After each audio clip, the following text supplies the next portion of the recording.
Sabato nziza, umunsi w'umunezero. Nkuko bababwiye rero, amazina yanjye ni Igeno July Viva.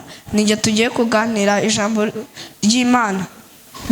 Umutwe w'icyigisho cy'uyu munsi kiravuga ngo mbese hari ikirusha Imana yacu gukomera. Mbese hari ikirusha Imana yacu gukomera. Dusenge. Mana yacu, twongeye kugushima, twongeye kuguhimbaza kubw'ubuntu ukomeje kutugaragariza muri uyu mwanya. Komeza uturinde gahunda zose uziyoborere, ibyo tugusabye kuko tuzi kubidora ubuntu mu izina rya Yesu, amen. Icyigisho twari tubonye ko kivuga ngo mbese hari ikirusha Imana yacu gukomera. Abafite Bibiliya mureke tujya muri Yeremiya igice cya 10 umurongo wa 2 kugeza ku wa 6.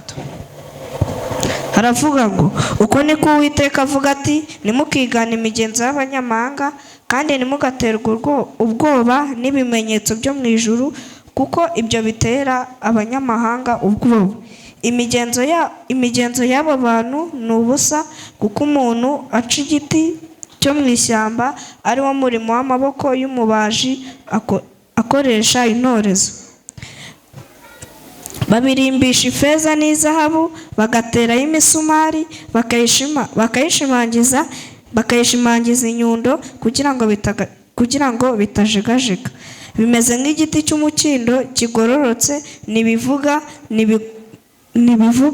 bigomba guterurwa kuko bitabasha kwigenza. Nimukabitinye kuko ari ntacyo bibasha gutwara, ari ikibi ari n'icyiza. Nawanye nawe Uwiteka urakomeye, kandi n'izina ryawe rikomeranye imbaraga.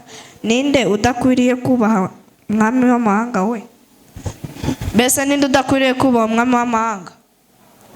Nase mukeka ko ibyo ngibyo bari kuvuga ngo ntibyigenza, ntibizi ikibi n'icyiza, ni ibiki?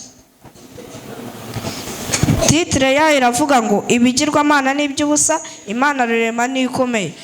Kandi n'umutwe w'icyigisho uratubwira ngo mbese hari ikirusha Imana yacu gukomera, kandi koko tubonye ko nta gihari. Indirimbo y'Ijana niba ivuga neza ngo mu ijuru no mu isi hose nta rindi zina nk'iryande, kandi naryo nkunda ku mutima nk'irya Yesu. Mureke tujye mu Kuva igice cya 3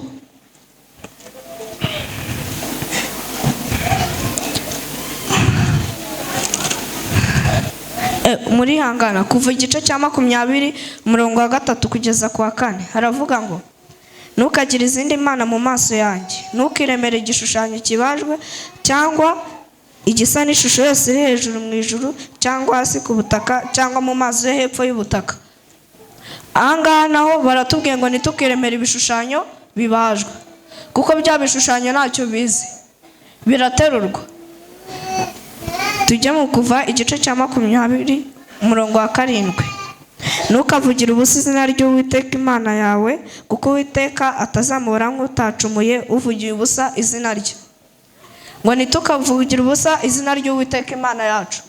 Bibiliya ikomeje kutubwira ugukomera kw'Imana yacu, kandi ko dukwiriye kubaha izina ry'Uwiteka.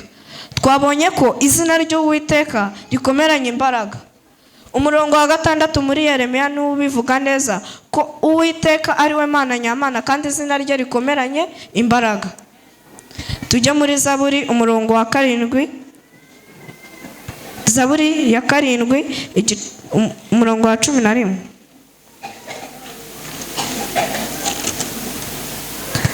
Haravuga ngo ingabo inkingira ifitwe n'Imana, kandi ikiza abafite imitima itunganye.